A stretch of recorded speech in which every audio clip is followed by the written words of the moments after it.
This is Art Sense, a podcast focused on educating and informing listeners about the past, present, and future of art. I'm Craig Gould. On today's episode, I speak with artist Mat Collishaw. Collishaw is an artist who creates installations that leverage the ephemeral nature of illusions to explore issues related to perception, moral ambiguity, and the brevity of life. Among his latest work is a collaboration with NFT veterans Danil Krivoruchko and the team at OG.Art. The project extends a floral theme Collishaw has explored for years by allowing collectors to breed and hybridize new variations based on community interactions and assets in the collector's wallets. And now, a conversation about the transformation of ideas into forms with artist Mat Collishaw.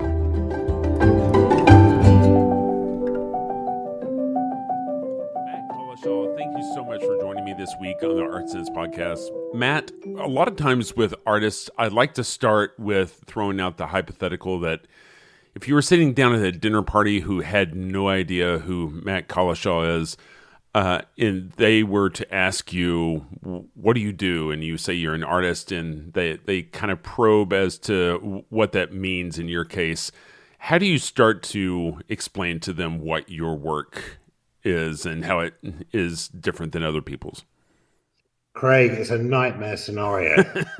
Often you get in the back of a taxi and they'll say, so what is it you do? And it's like, you don't want to go there. You don't want to say I'm an artist, because then there's an avalanche of other questions. What kind of artist? What you do? I kind of do quite a lot of things, so it's difficult to sum it up. But in that scenario, what I'd say was that generally I have an idea, something that I'm interested in. And generally it's not just one idea. There's something that's caught my eye, but then there's something else that I've heard a few weeks before, something else that I've read. And I think, okay, so maybe I can draw those threads together and make something that combines all of those different thoughts, ideas, snatches of conversation that I've got bouncing around in my head. So it could be like a bit of history, something I've read about technology, something that appealed to me in the art world, some art historical piece.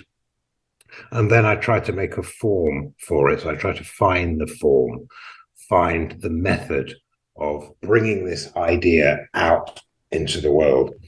And it's pretty much the same thing as having a palette with like all the spectrum of colors on there. Are you going to be more melancholy and go with the blues today? Or is it more of a bright yellow and orange type thing?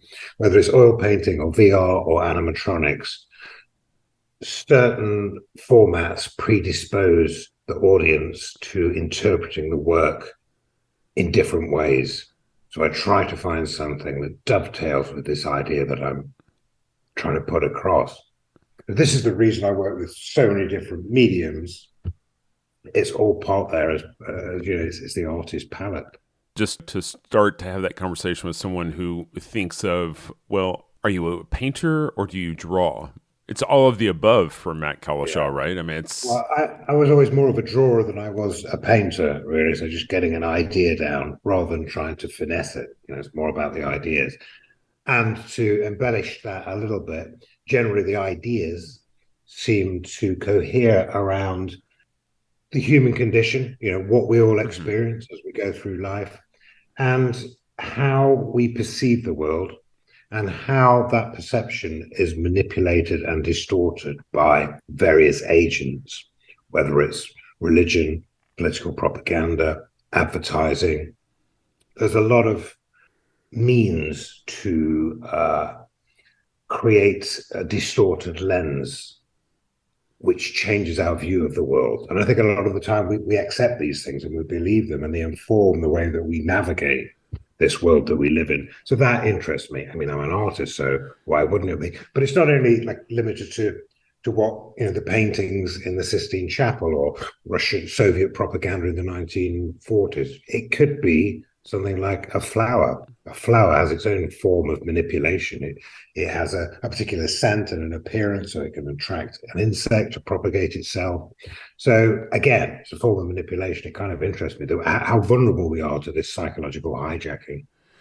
It reminds me of conversations I've heard you have about your childhood, being raised Christadelphian, and how you were kind of cloistered away from basically all forms of media, and we're left with reading whatever you could find in the library, but also a couple hours of reading of the Bible every day. And it just makes me wonder, how that influenced your worldview and how that still influences your worldview. Because, in a lot of ways, you are still kind of picking away at what things are we overlooking, or what are the underlying issues that maybe we don't pay attention to because we're kind of stuck in this false reality, right?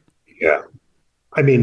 My dad read the Daily Telegraph. We had books, and the radio was on occasionally, but we didn't have TV, which is the thing that kids want. That is the forum where everything is delivered to a kid, certainly during that period. But I think that any experience that you can get growing up that's not malign is going to be useful and helpful, particularly if it sets you out from other kids, because it gives you're immediately got a different perception of things, slightly shifted. So whereas people in England would have been watching like programs like Tiswas, these kind of slapstick programs, a guy called Chris Tarrant, very popular TV character over here, very entertaining if you're 7, 8, 9 years old. We were reading about Nebuchadnezzar during this period. It's quite a different framing device for your experience of the world. And at the time, obviously, I wanted a TV badly.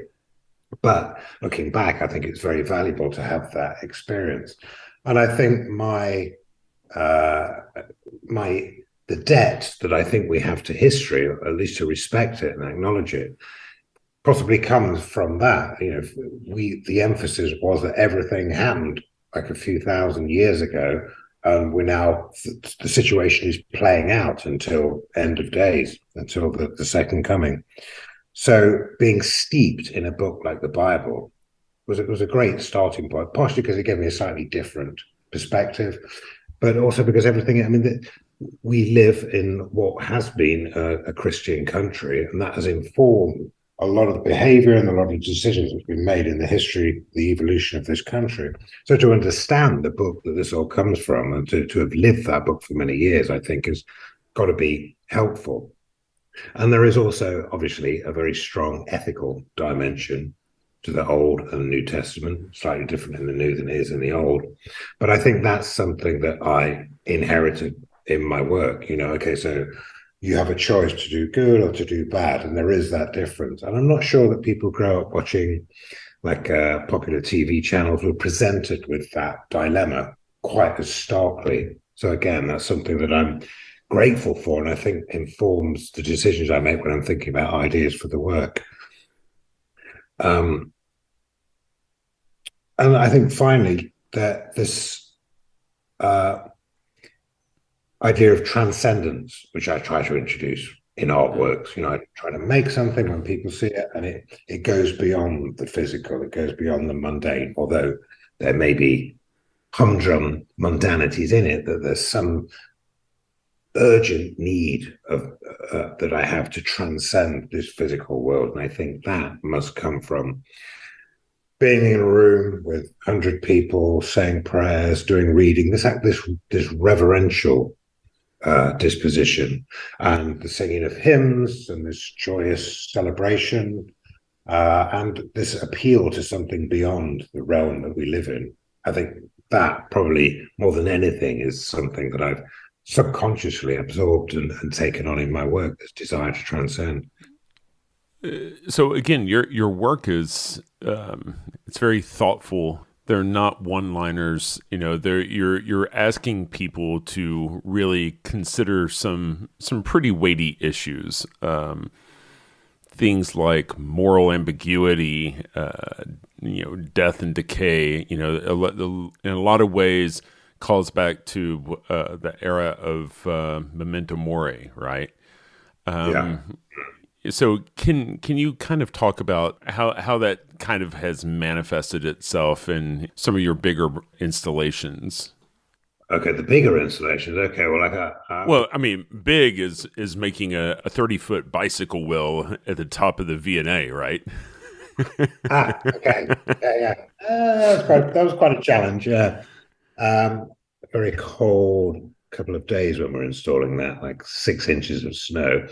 One that fits into this subject that we're talking about, which might be interesting to bring up, is the Last Meal on Death Row Hmm. artwork. I'm not sure if you're familiar with Yeah, these. So Last these, Supper, right? yes. I mean, can I talk about those as an Absolutely. example? So these are last meals requested by inmates on death row as their last meal the day before they're executed. And I restaged them as in the style of like Dutch 17th century still life vanitas paintings. Obviously, um, it's a chilling proposition to say, okay, we're gonna kill you tomorrow, but anything you want to eat tonight. And there's something about the contrast between this civilized attempt to create a veneer before this execution happens. So we'll do this, but we'll do it in this very civilized way. It's just something that's sort of extremely sinister about that. And so I decided to take these pictures to restage them by finding out what everybody had eaten and then restaging them. And so you're looking at something like a cheeseburger or chicken wings, chicken nuggets, pizzas, Coca-Cola, ice cream, all of these kind of fast food type pulp food.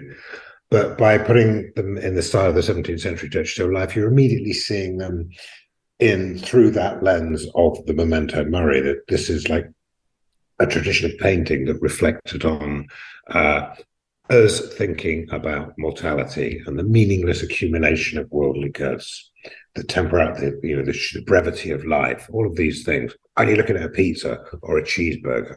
Mm-hmm. So all of the recreations, which I framed in these kind of very dark, somber, heavy frames, they're very dark pictures. They all become like this surrogate portraits of the prisoner that had chosen that particular meal and was going to be executed the next day. So it was a way of using a form, which was the vanitas form, to reframe something that was essentially a kind of a fast food dinner, to make people see the same thing that they're used to looking at, but in a slightly different way, and to think about this supposedly civilized act which was going on, which was giving somebody a choice of what to eat before they were executed. That's one example.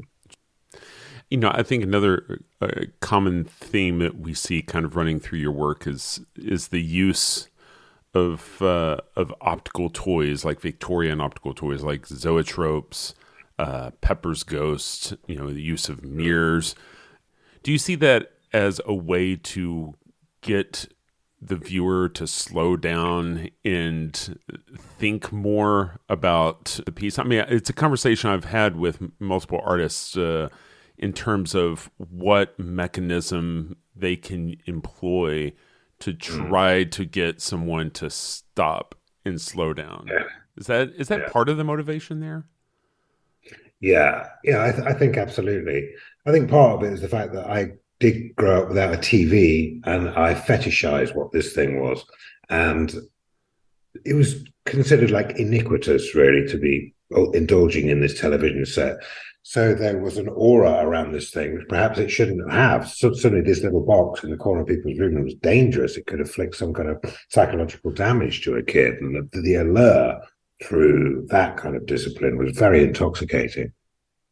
And so as a kid, I was constantly making little theatre sets out of cereal boxes, etc., trying to recreate a 3D or an animated image, do little stop motion films, lots of different stuff, lots of little optical tricks to convince me or anybody else that they were looking at something that was animated, that was bringing the world back to life in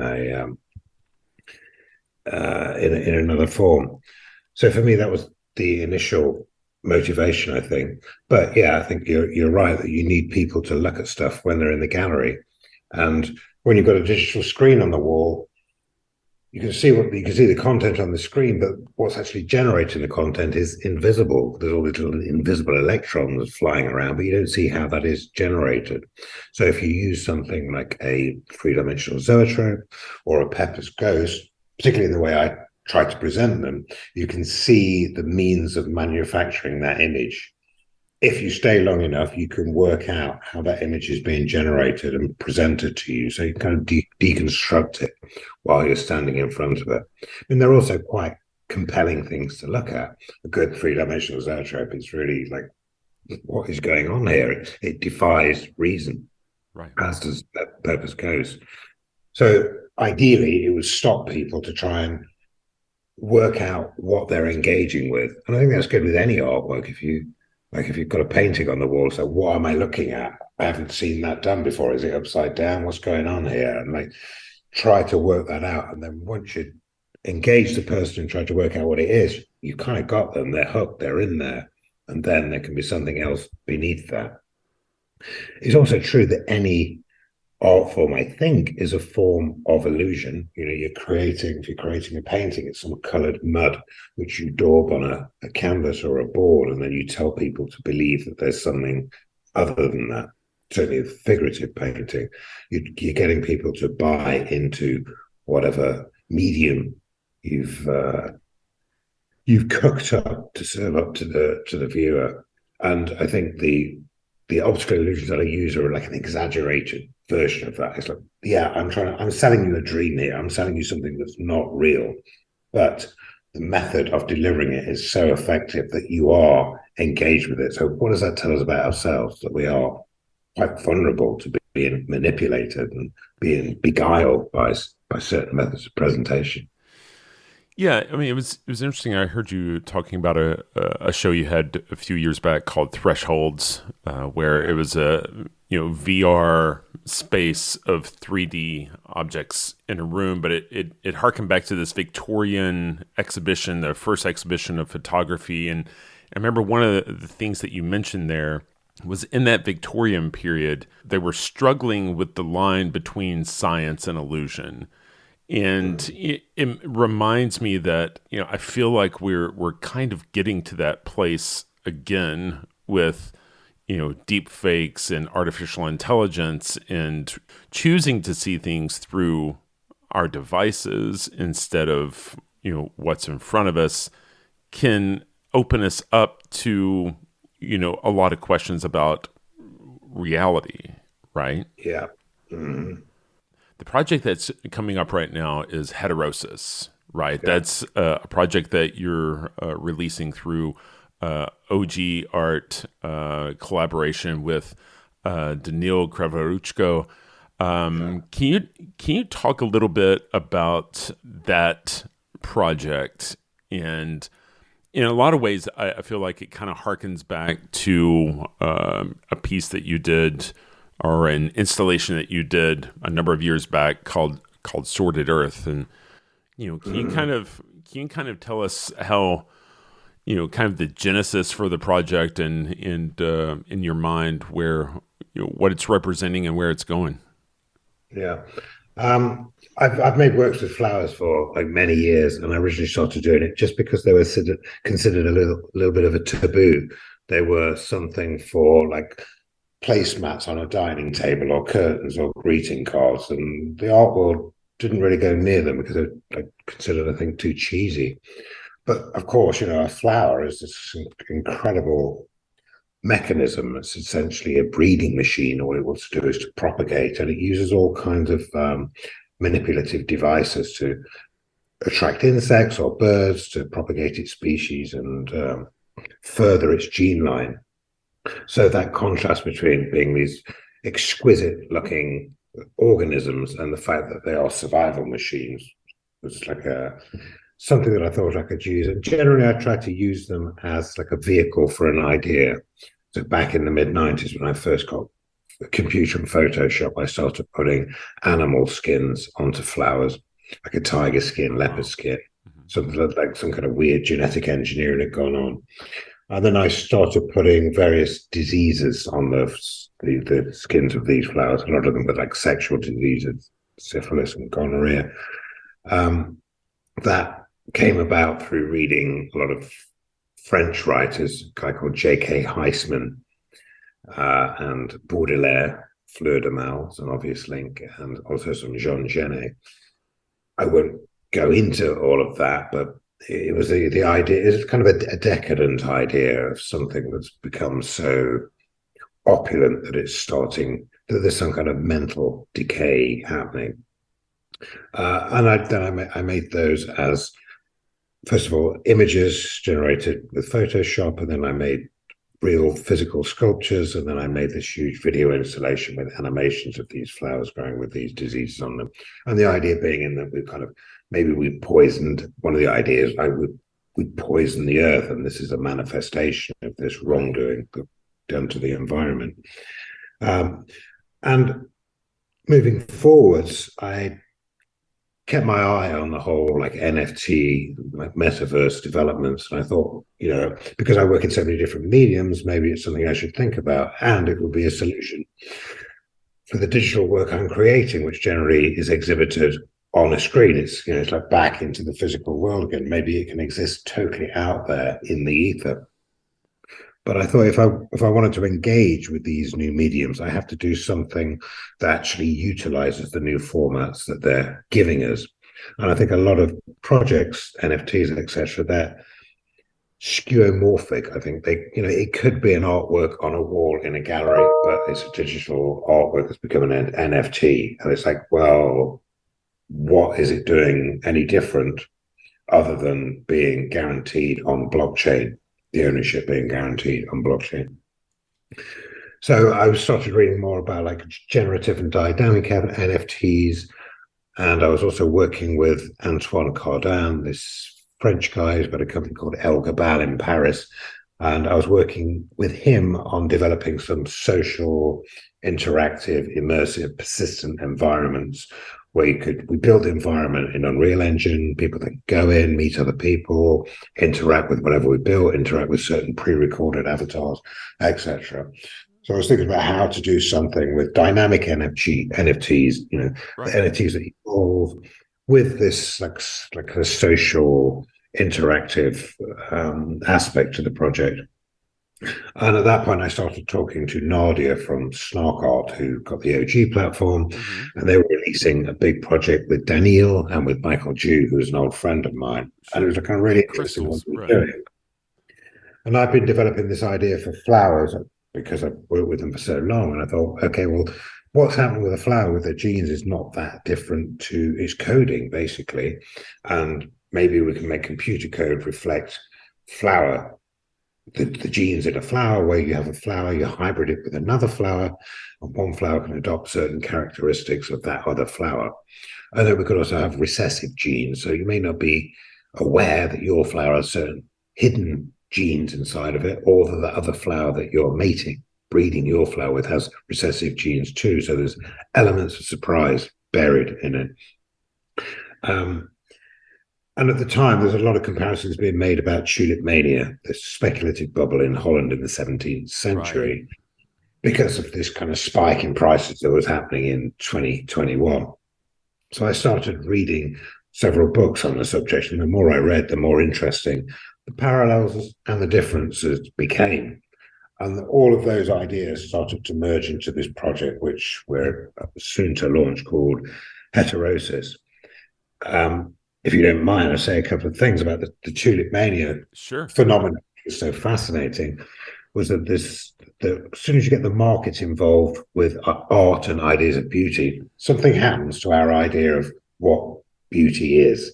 And it seemed back then in the 17th century, a flower considered beautiful. Everybody wanted it until they bred it so much that there was like a glut. They were prevalent, the flowers. And then people decided that another more rarer flower was more beautiful, and everybody shifted onto that flower. And then collectors started to, if they got a beautiful flower, they would keep all the offsets, the bulbs, to themselves so they could control that market. So beauty is determined by rarity, and value is dependent on rarity. So that how those three things interrelate, very interesting for an artist, and how the market moves and governs the way that our tastes seem to be, very, very interesting. The crash that happened in 1637 didn't do that much damage financially. I think most of the people who were collecting, and so did the big speculators, they were wealthy merchants. They had enough money to lose. They weren't jumping into the canals, committing suicide. They were okay. They survived. But there was a very damaging consequence, which was that the whole of that community, it was a community of information. Everybody was sharing all what was going on. It was like commerce and art and the social sciences. They met up and they discussed all the developments that were going on. They collected paintings and shells and snake skins. Flowers were another part of that aesthetic. And there's a great bond of trust between all of these people. It's a very forward-thinking society. But because tulips, flowers generally are seasonal, when people had agreed to make a transaction for quite a high price, when that price dropped, when the crash came, and the flower was still in the earth, they weren't obliged to pay for that flower that they'd agreed to buy until the flower came through the earth and blossomed. So a lot of people decided they wanted to kind of renege on that rather high price they'd agreed to, and they didn't pay. And suddenly there's this breakdown in trust between this community, like something that was very solid was fractured. And that was a very significant repercussion of this spike in prices in the early 17th century. And what I understood from the NFT sphere is how important communities are. It's all about building a community and keeping them engaged and talking to them and just making them part of the project. And so I thought, okay, well, this is the solution to the problem that they had back then, that you can guarantee ownership of ephemeral assets, right, which I think a flower is a very good example of. It's not really a tangible thing, it's only flowers for a couple of weeks every year, and you don't really know how it's going to flower next season. Right. So then I thought we could start making something about the whole community thing as well, and how important that is to my project. And the idea of making it this total project, so these flowers are involved. You buy one flower, it's in your wallet, you can hybrid it with another flower, and you try to get a flower that's more beautiful or more rare, etc. And then there's also this centralized space called the greenhouse, which is this recreation of London's National Gallery as it may look if it was neglected and abandoned and overgrown with organic matter. And inside this virtual environment, all of the flowers that we have in our collection will be growing, and they'll be in their latest iteration every time you log in. And this is like a social, immersive, interactive, persistent world. So you can meet people in there, adopt an avatar, talk to the people, see a flower, see its value on OpenSea, etc. And the collectors become partners and collaborators in this kind of game and the mechanics that we've employed. And that for me is like a very mysterious thing, in the same way that back in the 17th century Holland, people were changing the evolution of flowers by choosing to breed one flower with another flower. They were kind of distorting the way that natural selection generally works. And so in this case, there's this weird mystery that people are going to be combining these various elements, and I don't know what's going to come up. We've set certain parameters, but there's going to be a lot of surprises in there, and that organic nature of the project really interests me. My understanding is that some of these attributes will pop up according to what's in your wallet. Other attributes are going to be tied to your breeding partner. But, in the end, do we know what all the possibilities are, or are some of them kind of mysteries to even you and Danil? Absolutely, yeah. Which is the way we like it, I think. We wouldn't have built it if we weren't going to introduce an element of mystery and the unknown in there. There are things that we've employed, such as there are species that are not immediately available. And after a certain pattern of hybridization, collectors can unlock these new species, which are not in the first set of the collection. And then we also have a lot of properties that are not strictly botanical, although we've tried to make everything kind of as realistic as possible and to to look like flowers from the real world, there are certain traits such as like a ghost flower, a transparent flower, or an ultraviolet flower, or a flower that has an animal skin pattern to it. So there are other kind of special shaders that we've used in it. But the point is that we don't really know where it's going, and it's really kind of, and there are infinite possibilities. When we can view the whole collection as a whole in this kind of 3D space that is kind of a simulation of a post-societal rundown National Gallery, are we to read anything into the fact that you have chosen a societal landmark for the UK and are imagining what that's going to look like? I wouldn't say post-apocalyptic, but I can't say that. Yeah, yeah. So, are we to read anything into that in terms of your own anxiety about your country, or?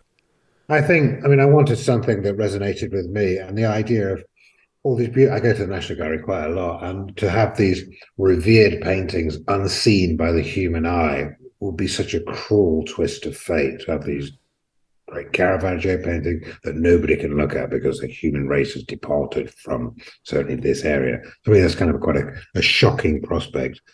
We went through several ideas of what this centralized greenhouse space would look like, but one of the predominant factors for me was always like that it should be dystopian, and that nature should be fighting back, and that it shows mankind's hubris in some way, that we build these monuments to our intelligence, but that nature will always usurp it, and that the virility of nature is something to be reckoned with. This is something I wanted to introduce. And when I thought the National Gallery as being the venue to host all of our flowers in, it seemed interesting because then we have this juxtaposition of the cream of European painting from 400 years ago against these new digital artifacts. And it's like, okay, so we've got oil on canvas in these big ornate gilt frames, and we've got digital collectibles. And there's like a kind of a face-off between these two different mediums. Is digital media going to take over? Is oil on canvas an anachronistic tradition that's not really going to continue and hold the attention that it once did? So that's a deliberate thing, and also to have flowers contrasted with old master paintings. At the time of the tulip mania crash, some of the tulips, the flowers, were more expensive than paintings of that same tulip, because you could breed a flower and you could get other offsets, and therefore it could multiply, and it was alive, and it was also prehistoric, and it was also potentially God's creation. So surely this was superior to a painting created by a great painting from Holland at that period. And which is more valuable, nature or art? And so we have the flowers contrasted with the oil paintings. We have the oil paintings contrasted with digital collectibles and this new digital world that we're moving into. When is the NFT drop? I know if I go to OG.Art, it says that I can go ahead and get on the wait list. Do you know what date the actual drop is going to be taking place? It's still in play, Craig. So I'm afraid I can't give you an exact date because we don't know. But we're thinking early March at the moment. Yeah, so we're getting pretty close now. Everything's pretty much in place, so we're nearly there. Yeah. It looks like all of the details are at OG.Art, and so we can direct interested parties in that direction. I know when I spoke to you the other day, you had just returned from Paris, and it sounds like you're on your way to Hong Kong. What's on the horizon for you, Matt, beyond this NFT drop? Okay, yeah. So I was in Paris, and I'm going to Hong Kong for a concert where I'll be showing a film that I've created for live performance of Fauré Requiem. Wow. So we're working with Insular Orchestra in Paris, and then they're going to Hong Kong. It's like a large 80-piece orchestra, 60-piece choir, and then we show my film, and we kind of mix it live so that we're same tempo as the conductor. Very powerful thing to see. Not often as an artist you get an opportunity to have a full orchestra as a soundtrack to your artwork. So that's next, and then that will be going to a couple of other cities, to Hobart in Tasmania, Malmo in Sweden, and then Kristiansand in Norway. And then I'm showing in London in mid-April with an exhibition of some new work that I'm making. I have an artwork, a robotic artwork, which is controlled by a social media feed. Oh, wow. And it basically analyzes incoming posts and determines how intense the abuse of those quotes were, and then instructs the robotic work to suffer the consequences of this incoming abuse on social media. There's that and several other works. We kind of reflect on this quite malignant relationship to each other, to the world that we have, which is exacerbated by certain traits of social media. It reminds me of one of my favorite Black Mirror episodes where the robotic bees wound up responding to the evil social media posts. And so that's I can't. I love your work, and I love how it's challenging and thought provoking, and really trying to get to the core of some of the things that media really doesn't encourage us to really be still and consider and think deeply about. I don't want to sound like a bit of a downer here. My problem is that I love images, totally in love with images, and I also love digital technology and technology generally. And my problem is that I know sometimes when I'm looking at images that I'm being manipulated. Right. And that makes me a little uncomfortable. And particularly with digital media, I know that I'm being manipulated somewhere by the software or something in there, some mechanism that somebody's designed. And it's that the appalling realization that I'm a victim of this thing, but I kind of like it and I'm addicted to it, and I can't keep myself away from it. So the artwork is a way to kind of try to unpick that in some way, but not to do it in a very dry, cold, and disinterested way, because I'm engaged and because I'm heavily involved in it myself, that I want to do something about it. Right. So that this whole notion of understanding that you're sitting down to view something as a means of getting a fix instead of allowing yourself to just unwittingly become tethered to it. Right. Yeah, absolutely correct. Yeah, that's all we can do. Right. Well, again, Matt, I really appreciate your time. And for more information, folks can go to OG.Art. Hopefully the drop goes spectacularly. And again, safe travel, sir. Thank you very much. I'd just like to say that big thank you to Danil Krivoruchko, who designed all the flowers. An amazing job, really persistent and patient with everybody getting them done. And Vlad and Nadia and Antoine and everybody who's involved with OG in this project. It's been a long haul, and looking forward to releasing soon. But thank you very much, Craig. It's been really interesting talking to you. Absolutely. Thank you.